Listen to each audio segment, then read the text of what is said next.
দিনটা শুরু হলো একদম ভোর ভোর। তখনও সূর্যোদয়ও হয়নি।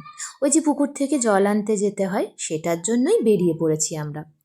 বেশ ঠান্ডা ছিল তখন। চাদর সোয়েটার গায়ে দিয়েই সকলে মিলে জল নিয়ে চলে আসা হলো। এরপরে শুক চিড়ে। বিয়ের দিন সারাদিনে তো কিছু খাওয়া যায় না, তাই নিয়ম হলো এই সূর্য ওঠার আগেই একটুখানি চিড়ে, দই, মিষ্টি এসব খেয়ে নেওয়া। তবে বিশ্বাস করো, ওই ভোরবেলাতে উঠে এই দই মাখানো, চিড়ে, মিষ্টি এসব খাওয়াটা ভীষণ বিরক্তিকর। ওর বিয়ে হচ্ছে যেহেতু অনেকটা দূরে, তাই গায়ে হলুদ বেরোবে মোটামুটি 7টা 7:30টায়। আর সেই জন্যই এই শুকচিড়ে খাওয়ানোর পাশাপাশি ভোরবেলাতেই ওর এক প্রস্থ গায়ে হলুদও হয়ে গেল। মানে ওই নিয়ম মাফিক একটুখানি ঠিকিয়ে রাখা হলো, যাতে গায়ে হলুদ বেরোনোর সময় কোনো ব্যাঘাত না ঘটে। পরে বেলাতে আবার সবাই মিলে খুব আনন্দ করা হয়েছিল।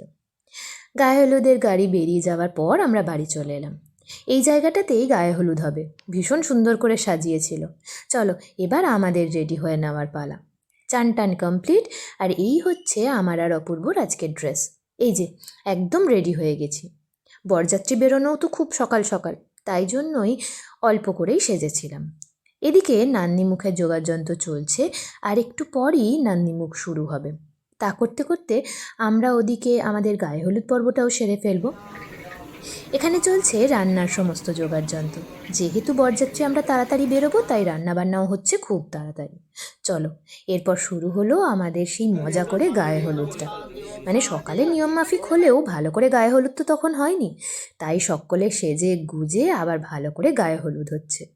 একসাথে নিয়মকানুনও মেনটেন হচ্ছে, আবার তার সাথে ছবি, ভিডিও সেসব তো চলতেই থাকবে। এই সময়টাতে বেশ মজা করা হয় সবাই মিলে। সকলে এক এক করে প্রথমে গায়ে হলুদ দেওয়া হলো, আর তার সাথে যে যার নিজের নিজের স্কিল দেখিয়েছে। কেউ ভালো করে মেকআপ করেছে, কেউ বা কোন জায়গাটা ফাঁকা সে জায়গাটা খুঁজে খুঁজে মাখিয়েছে। এই যে শেষে যারা দেবে তাদের জন্য তো জায়গা ফাঁকা রাখাটা কম। এই যে সব থেকে ভালো করেছে ওর এই বন্ধুটি। সে কোনো জায়গা ফাঁকা টাকা দেখার প্রয়োজন মনে করেনি, যেখানে পেয়েছে চারিদিকে মাখিয়েছে। সাদা গেঞ্জিটাকেও বাদ দেয়নি। এগুলোই আসলে মজা। আর এই সমস্ত দিয়েই তো গোটা বিয়ের অনুষ্ঠানটা মজাদার হয়ে ওঠে। শেষে মামাবাবু এসছেন একটুখানি হলুদ লাগাতে, আর সব শেষে বাবা মা।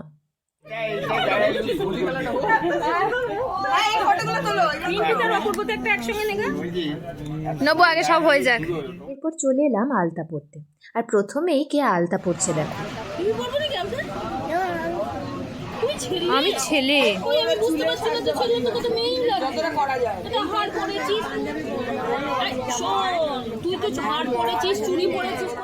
এবার আমার আলতা পরার পালা। তবে আলতা পরতে এত পায়ে সুরসুরি লাগে, খুব বিরক্তিকর।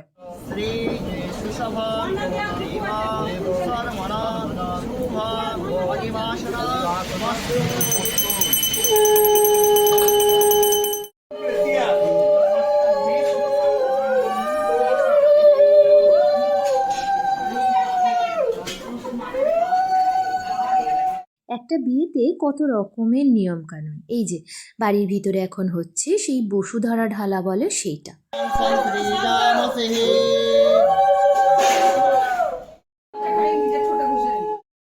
এরপর আসল খেলা, সেই যে পায়ে করে একটা মাটির ছোট মতন বাটি ভাঙতে হয়, তারপর হাতের মধ্যে সেই ভাঙা টুকরোগুলো কড়ি, হলুদ এইসব নিয়ে সবাই মিলে খেলা করতে হয়। সেটাকে আবার নাকি জুয়ো খেলা বলে। তারপরে সেই সুতোটার মধ্যে বারবার একবার নিচু হয়ে একবার পা দিয়ে ডিঙিয়ে ঢুকতে হয়, সেগুলোই শুরু হবে। এই যে বসে পড়েছি আমরা এখন সেই জুয়ো খেলা খেলতে। আবার আমাদের মধ্যেখানে পুচকিও কিন্তু সব সময় আছে। ওরই কাকার বিয়ে তো, ও সব কিছুটাকে একদম মন ভরে এনজয় করে নিচ্ছে। আর এই সমস্ত করেই একটা বিয়ে বাড়ি হয়ে ওঠে আরও জমজমাট। সকলে মিলে এক জায়গায় হওয়া আর দারুণ আনন্দ।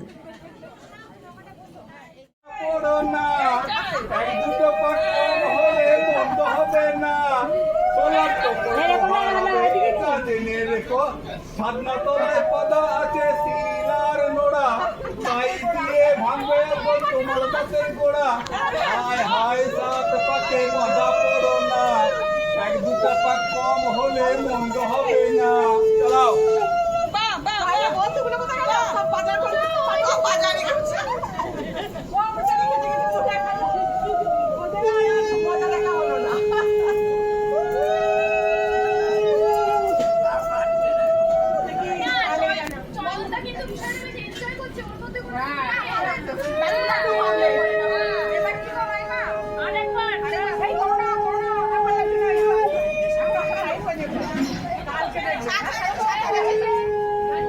খেলাধুলো কমপ্লিট করেই বসে পড়লাম লাঞ্চের জন্য।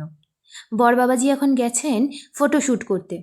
আমরাও খেয়ে দিয়ে নিয়ে ঝটপট রেডি হয়ে নিই, বিয়ের জন্য খুব তাড়াতাড়ি বেরোতে হবে।